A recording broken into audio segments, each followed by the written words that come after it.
everyone, welcome back to my channel. Today I'm going to be talking about my experience at Fan Expo Canada 2015. I'm going to be talking about tips for if you're planning to attend a Fan Expo, and I also have some footage of the Q&A with Gillian Anderson. So I went to Fan Expo on the Sunday. The cost to get in was $50, and when we got there, it was around noon. We got there a bit late. There was no lineup or anything, so that was kind of nice. So once we got into Fan Expo, the first thing I noticed was that there were a lot of people there. Like, it was crazy. There were so many people everywhere. It was just so cool to look around and see all the different costumes, and some of them were just crazy good. It was really cool to see. And people there were so nice. Like, people even stopped us and asked to take our picture, which I was not expecting. Like, I didn't feel like our costumes were really that good. So there were also lots of staff around if you ever had any questions. There was always someone around to ask. So while I was there, I saw a lot of famous people. Like, I saw Gillian Anderson, Nev Campbell, George A. Romero, Rupert Grint, who was Ron Weasley in Harry Potter. There were also lots of like voice actors there, from SpongeBob SquarePants, Animaniacs, My Little Pony. There were lots of things to do throughout the day. There were like horror movie film screenings. There was an Xbox area, an EB Games area, Ubisoft, a whole bunch of different things. There was an Etsy kind of marketplace set up, so that was pretty cool. And there were so many different vendors. Like, if there was something you wanted to buy, it was there. So I picked up a couple things while I was there. I got this Triforce necklace that I'm wearing. I thought that was pretty cool. It was only $10. And I also got this cigarette smoking man from the X-Files. He was only $12, so that's not bad at all. So one of the main reasons I decided to go to Fan Expo this year was because Gillian Anderson was there. We went to her question and answer session. So yeah, I'll insert some footage here of what she was talking about. And of course, our special agent Dana Scully on the X-Files. Please welcome Gillian Anderson!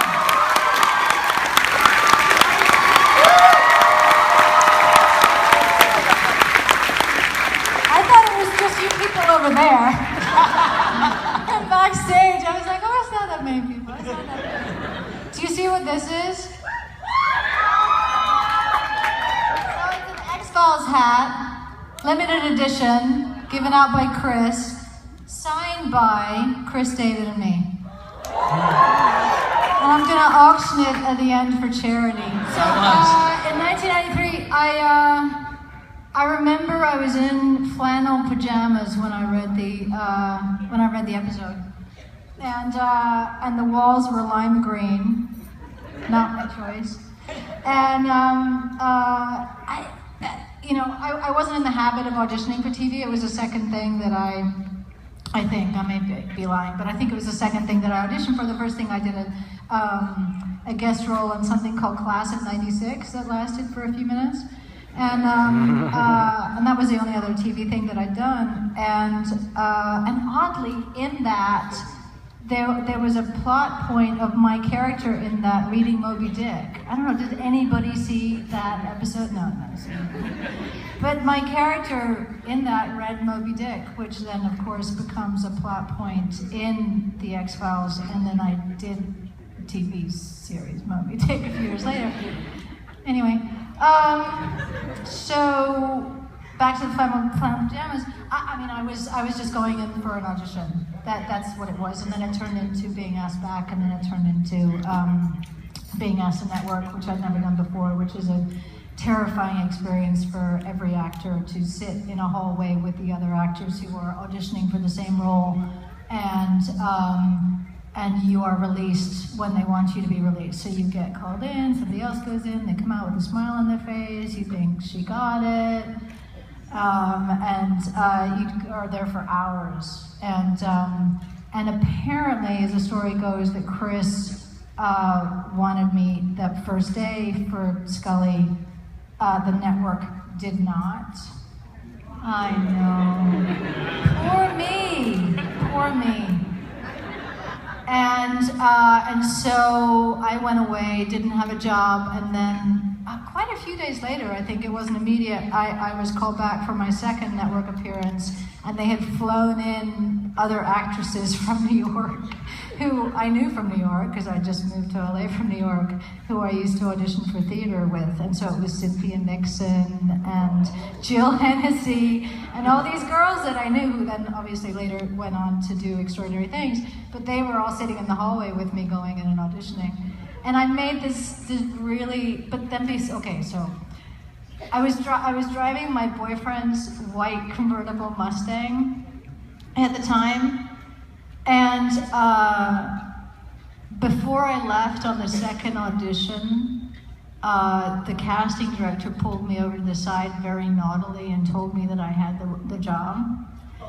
But I'd already offered to give Jill a ride back to her hotel. That was a very uncomfortable ride. So how do you think it went? I don't know. It was just fingers crossed. But anyway,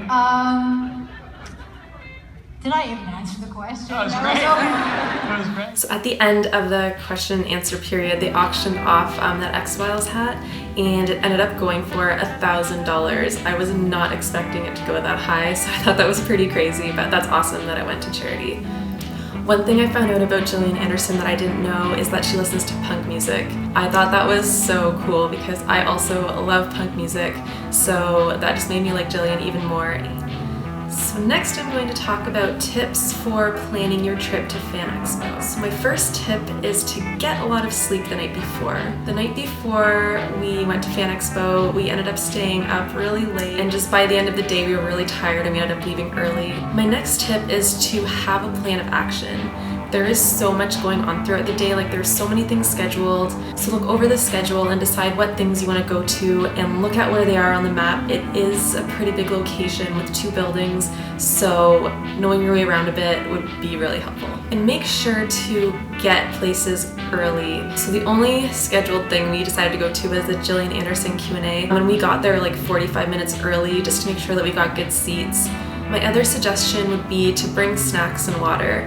So there was some food there. I don't really know how expensive it was because I just brought some granola bars and I brought a water bottle, and you will get dehydrated throughout the day just like walking around, and it was kind of hot in some places, so I would definitely recommend that, and they did let me bring in water. My next tip is to wear comfortable shoes. You are going to be walking all day. I don't know why I did this, but I decided to wear a brand new pair of shoes that I'd never worn before. They were not broken in, so my feet just had blisters all over them by the end of the day, so next time I'm gonna make sure to wear shoes that are comfortable. So if you're planning on buying anything or spending any money while you're there, just make sure to bring cash with you because there were long lines for the ATMs, and if you're already going to be waiting in lines for other things, like you don't want to just be waiting in line for no reason. So my last tip is to figure out a meeting spot for if you get lost from your group. I know that sometimes I didn't have very good reception while I was in the Metro Toronto Convention Center, so I would definitely recommend to figure out a meeting spot with your friends, so just in case you get lost and if you don't have any reception. Yeah, so those are all my tips for if you attend a Fan Expo. Anyways, this was my first time going to Fan Expo, and that was so much fun. Like, I would definitely recommend it to anyone who hasn't been before. I'm definitely planning on going again next year. Did any of you make it to Fan Expo this year? If so, what was your favorite part? And do you guys have any tips for attending conventions? Anyways, leave a comment down below. Thanks for watching and see you next time. Bye!